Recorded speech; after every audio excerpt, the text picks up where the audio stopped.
Hey everyone, I'm Martin, and I am continuing the series of creating sustainable income. And again, I want to kind of remind you that this series was originally intended for the homestead, off-grid kind of group of people that were looking for generating other types of income on their property, outside of the selling farm produce and things like that. And so that's where this was directed, even though it kind of fits with any situation or anybody. And if you could, before we get started, if you could hit the subscribe button and the notification bell.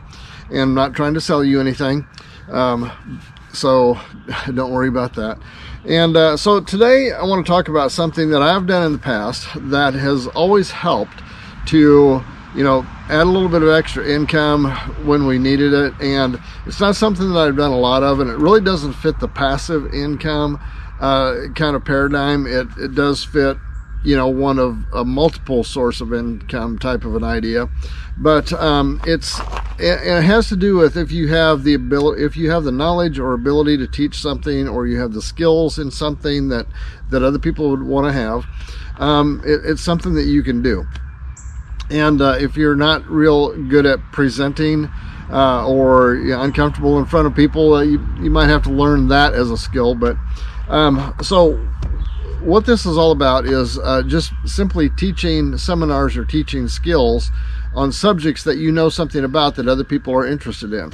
And with me, a number of years ago, I ran a little wood shop, and it seemed like people were always just fascinated with some of the things I was building.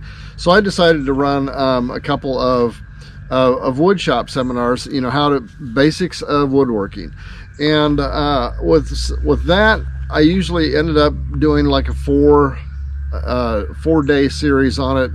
It would be like maybe Thursday nights for 4 weeks in a row or something like that, and I always tried to keep them to about 2 hours. And it's something that people could pay for and come in and learn how to do something that they didn't know how to do. We've also, my wife and I have also done seminars on real estate investing, because it's something that we had learned and got really good at. And so we did those.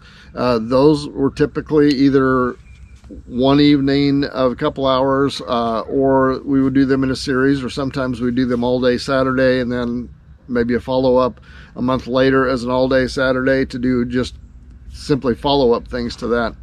And that always worked pretty good. Now it doesn't, we charged nominal fees for that weren't that bad. Like for the woodworking, I usually tried to keep it about $25 per session. Okay, and work off of about a 2-hour session. And that doesn't sound like much, because you're only talking about $25 for 2 hours, so it works out to about $12.50 per hour, which is not good money. But what you have to kind of think of is, I always shot for having at least a minimum of 10 attendees for that, and make sure to get about 10 people signed up for them. And so then you go from $25 a person times 10 people, adds up to $250. And so that does make it worth it. If you're really trying to make ends meet, and you have something that you can teach, then it's a way to combine people together, and each one of them pays a little bit, and you make some decent money doing that. Now, like with the woodworking thing, we did like $10 or $25 per session, and it was hard for that to be anything more than 10 people would be a full class there, just because there's so much hands-on with it. But some of the other seminars, like the real estate seminars, those were mostly instructional. So those were something that we could actually, we've had some of them that had as many as 60 people in them. And so those are really kind of pay off and make it worthwhile. Now, let me bring this around to the homesteading thing and the off-grid thing. If you have skills like that, that you can teach and instruct other people how to do, then, like a specialty thing that you know what you're doing, you know how to do it, and you can teach other people, there's always a group of people. If you just get on some of the Facebook, social media type sites with that similar kind of an audience, You'll find people that all are asking about how to do this or how to do that. Canning is one of the big deals. If you know how to do canning, pressure canning, water bath canning, all of that kind of stuff, there's constantly people asking about how to do that. They've never done that before. Things around the garden, or even my sister does foraging for medicinal plants and stuff like that. She knows how to do that. And there's, the raising of varieties of livestock,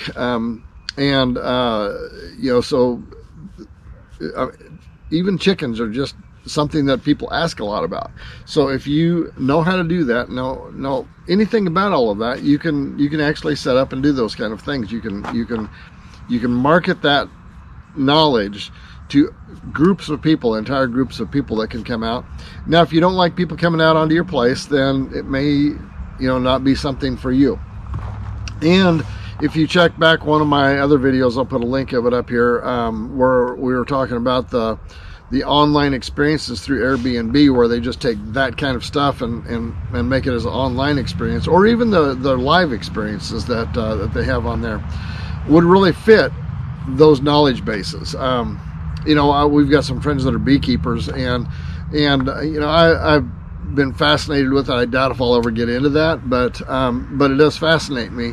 And I went and spent some time with them one day, and they gave me a tour of their bee operation, and I easily could have spent 2 hours there just absorbing the knowledge from it, even though I didn't even know for sure whether it's something I will ever do or not. But so if there's any kind of knowledge or skill or ability that you have, even making soap, things as simple as that, there's always going to be a market for people that want to learn how to do that kind of thing. And if you are able to put it into a package of about 2 hours, charge $20, $25, $30, even $40, depending on what you feel the value of it is there.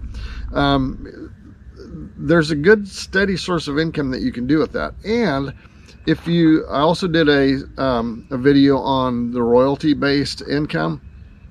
If you are able to take that information and material into written form, and you're able to publish that, that can even become a royalty-based form of income for you. So that's just another one of those things that you can do. And like I said, it's not really a passive income, because you do have to do it, but because the income is pretty proportionally high if you get numbers of people in there, it can be really, really worth it.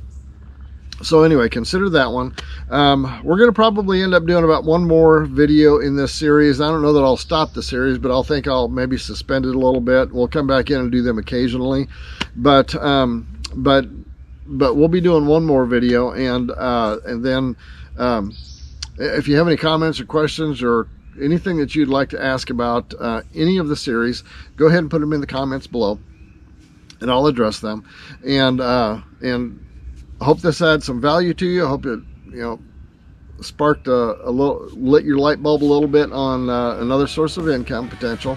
And we'll see you next week. If you've enjoyed this video, give it a like and a share, and don't forget to hit the subscribe button down below and the notification bell.